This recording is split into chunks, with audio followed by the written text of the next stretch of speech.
L'islam est un fascisme. Du moins, c'est ce que l'auteur de ce livre tente de démontrer. L'islam porterait en lui les germes de l'islamisme, qui lui-même est un fascisme. Un fascisme que Zineb Razouy appelle d'ailleurs à détruire. Alors, il y a d'autres jolis petits noms. Certains préfèrent parler de fascisme vert, comme Marine Le Pen. D'autres, comme l'ancien ministre Luc Ferry, utilisent la douce expression d'islamo-nazisme. Bref, l'islam ou l'islamisme est-il de gauche, est-il de droite? On dirait que le débat est plié. L'islam serait une idéologie non pas de droite, mais carrément d'extrême droite. Mais alors, comment interpréter les résultats des élections? Systématiquement, on a des sondages qui montrent que les musulmans votent à gauche. Il y a quelques semaines, 69% des musulmans qui ont voté ont choisi Mélenchon. Bizarre, ça fait pas très facho tout ça. À moins que finalement, tout ne s'explique, parce que vous n'avez pas pu le louper. Il y a un concept tout neuf dans le débat public qui explique parfaitement ce paradoxe. Vous avez deviné lequel? On se retrouve tout de suite pour en parler. A'udhu billahi minash shaitanir rajim, bismillahir rahmanir rahim, assalamu alaikum wa rahmatullah. Alors, quel est donc ce concept tout joli, tout neuf qui aura fait 2022? C'est évidemment celui de islamo-gauchisme. Alors, ce que je vais dire est contre-intuitif, mais cette expression ne signifie pas que les musulmans sont des gauchistes, pas du tout même. C'est un terme qui a été inventé par un politologue et historien, Taguieff, pour désigner certains mouvements de gauche comme en quelque sorte des idiots utiles de l'islamisme. Il veut dire quoi par là? Que ces mouvements de gauche, pour prendre du poids ou pour gagner des voix lors des élections, vont s'allier aux islamistes, les quartiers, les mosquées, tout ça. Le problème, nous dit Taguieff, c'est que les partis de gauche ne se rendent pas compte qu'en faisant ça, ils participent à faire grandir la menace fasciste. Quelle ironie!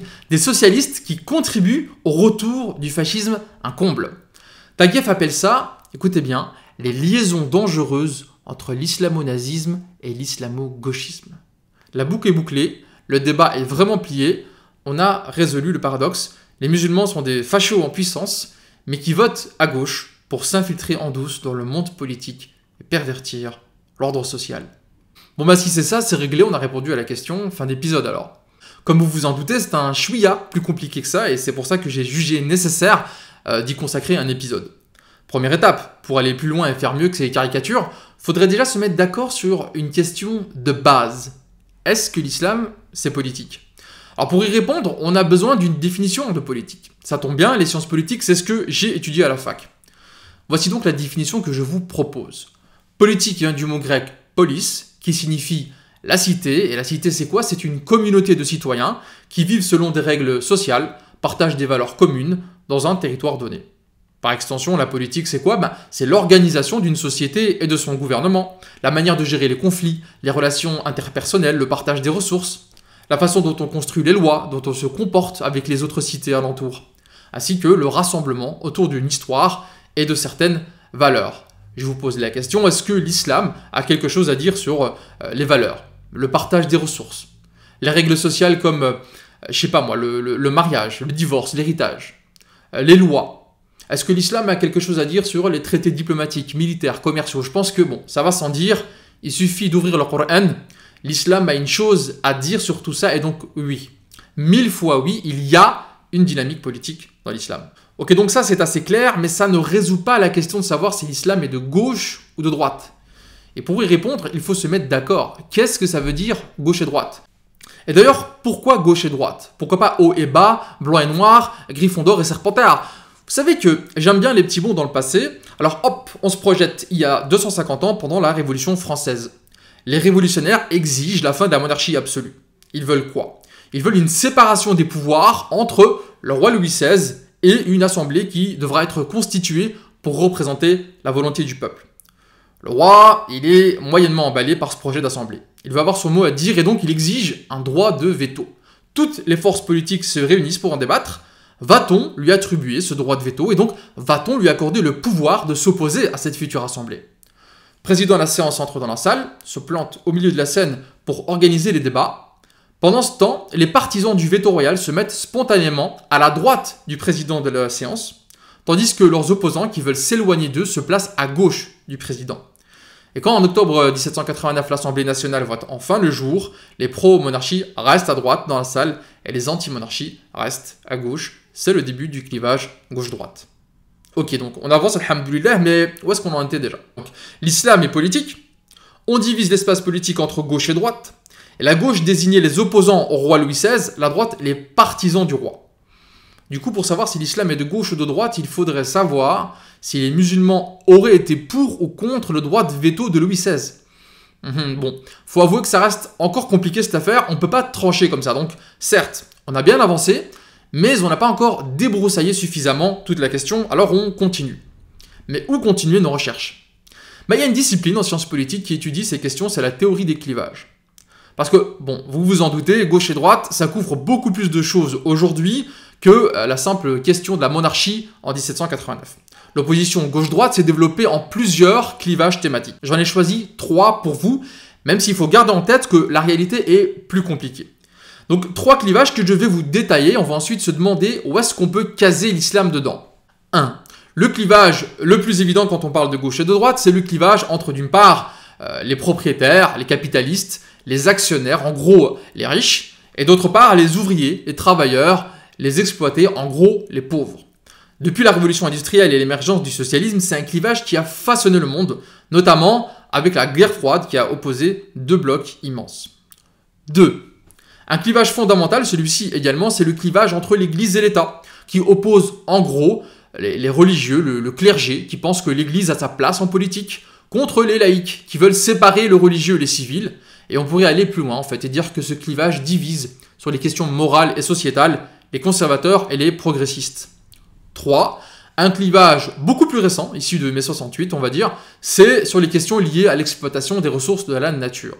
Ce clivage met face à face les écologistes qui considèrent qu'il faut tenir compte des ressources limitées de la planète et revenir à des modes de vie plus sains. Et les productivistes qui considèrent soit qu'il n'y a pas de problème, les climato-sceptiques par exemple, soit que la technologie résoudra ces problèmes, qu'il ne faut pas s'en inquiéter outre mesure. Donc vous avez vu, c'est plutôt riche, il y a plein de clivages possibles. Et en simplifiant, la personne de gauche typique est du côté des ouvriers, laïcs progressistes et écologistes, tandis que la personne de droite, elle, est plutôt capitaliste, pro-clergé, conservatrice, avec des tendances climato-sceptiques. Pourquoi c'est une grosse simplification? Tout simplement parce que les clivages ne se recoupent pas parfaitement. On peut très bien avoir aujourd'hui un capitaliste pro-laïcité ou un écologiste conservateur. Mais ça reste une façon de découper la réalité qui est très intéressante et qui est utile pour analyser le monde social et politique. On attaque maintenant enfin la partie la plus intéressante. Qu'est-ce que l'islam fait dedans? Comment la musulmane se positionne par rapport à ces clivages? On a plusieurs cas de figure. Premier cas de figure, si on prend le clivage conservateur-progressiste par exemple, sur la question, mettons, de l'adoption par les couples gays. Là, c'est assez clair que l'islam serait classé dans le camp conservateur. Même chose pour des questions comme l'euthanasie ou le cannabis. Pour ce qui est de la division laïcité contre clergé, ok, l'islam, c'est pas l'église, mais il est évident que les musulmans partagent cette conviction que le religieux a quelque chose à dire sur la chose publique, que c'est inséparable de la politique. L'islam, donc, elle est clairement à droite. Non, parce qu'il y a un deuxième cas de figure. Prenons le clivage capitaliste contre travailleur. Alors certes, l'islam n'a rien contre la libre initiative et l'entreprise, mais s'oppose clairement au capitalisme en tant que système politique et économique. L'intérêt usuраire, la spéculation boursière, la maximisation des profits, l'égoïsme comme moteur anthropologique de l'économie, ou la privatisation des ressources comme l'eau et les minerais. Dans tout ça, l'islam s'oppose clairement au capitalisme. Quant au clivage écologique, l'islam porte un message clair contre le gaspillage, contre la pollution, pour le traitement respectueux des animaux, pour une utilisation raisonnée, raisonnable des ressources de la nature. Tout ceci ferait pencher la balance du côté gauche du clivage. On peut multiplier les exemples, l'islam se range tantôt du côté gauche du clivage, tantôt du côté droite, et il y a des cas où l'islam ne se range ni d'un côté ni de l'autre. Un exemple bateau, faut-il développer le nucléaire civil? Un autre exemple plus précis, les romans, sont-ils des biens culturels avec des prix protégés ou sont-ils des biens soumis aux règles du marché? Dans ces deux exemples, la gauche et la droite tentent plutôt vers une position ou l'autre, alors que, islamiquement parlant, on voit bien que rien n'est tranché. Bref, au vu de tout ce qu'on a vu jusqu'ici, je crois qu'on peut conclure assez logiquement, l'islam n'est ni de gauche, ni de droite, ni centriste, ni extrémiste. Ce sont des termes issus d'un contexte qui a émergé en dehors de l'islam. Et vouloir faire entrer l'islam dans ces catégories étroites ne peut que le dénaturer, le déformer. Mais peut-on s'arrêter là?